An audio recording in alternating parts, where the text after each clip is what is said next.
Can you be an optimist and secular? I don't think so. Stick around to find out why.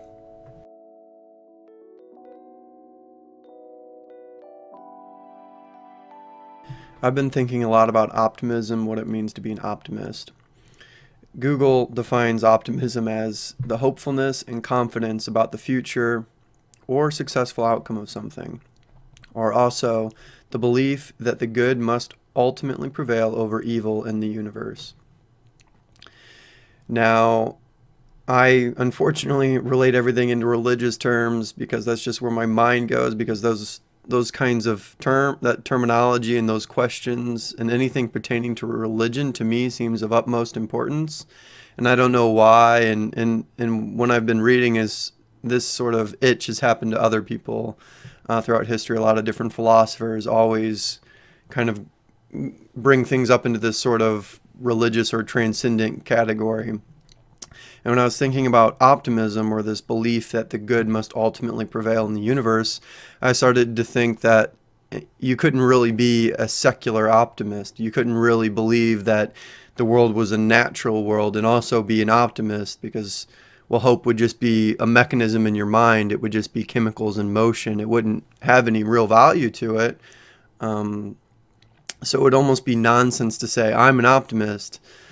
Because you really would have no, there's no category for optimism in a naturalistic society or naturalistic world. It sort of is what it is. If you think of the is-ought fallacy, right, you have a world of ises that is a world where things just are, and you can never ought to anything else. You can never say, I really hope for this because it ought to be this way. I really hope for abolition of poverty and hunger and violence in all cultures. And it's like, that statement doesn't have any value to it, because it's just motion in your mind. It's just chemicals. It's natural. It has substance. There's no transcendent quality to it. It's not poetic. It's not anything other than some, norepinephrine, serotonin, dopamine, carbon, H2O, just various molecules bumping around, and they happen to create this reaction. And the reaction is this feeling, and that feeling is empathetic or empathy towards another person in suffering.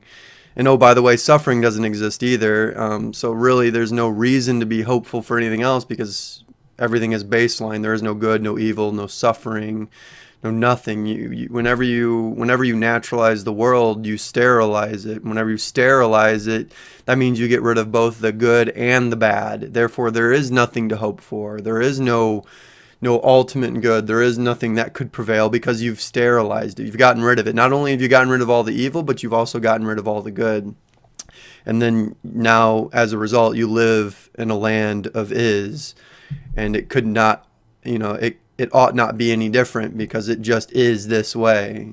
You can't change it. Society is determined because the physical structure of the universe is all measurable. And if everything is measurable, you can determine outcomes of everything. And so, again, determinism and fatalism pairing with secularism and naturalism means that you don't get to be an optimist, or rather you can't be an optimist. Or you could be an optimist if you wanted to be an oxymoron, which is fine. There's nothing wrong necessarily. Like, if you're a naturalist, you can be anything you want, because it's neither true nor false nor anything else. It just is, quite frankly, and there's nothing anyone can do about it.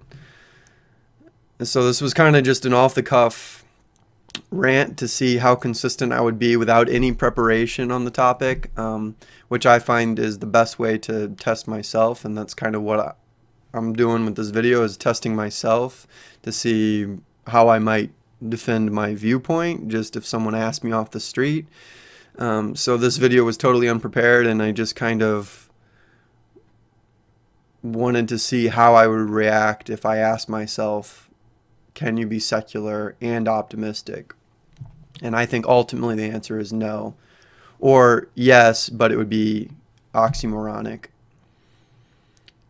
So if you liked this video or thought it was interesting, or you're like, dude, you're way off base, I'd love to hear more about it in the comments below. If you could just let me know what you thought, or whether you liked it, whether you didn't like it, what points you think were flawed, or where I just went off the rails or went off track or didn't exactly answer the question, or whatever you think. I want to know about it. I mean, I want to be challenged. This is sort of me asking myself a question publicly, and I would like to receive some feedback on it, because I want to be, if it's wrong, I don't want to believe it anymore.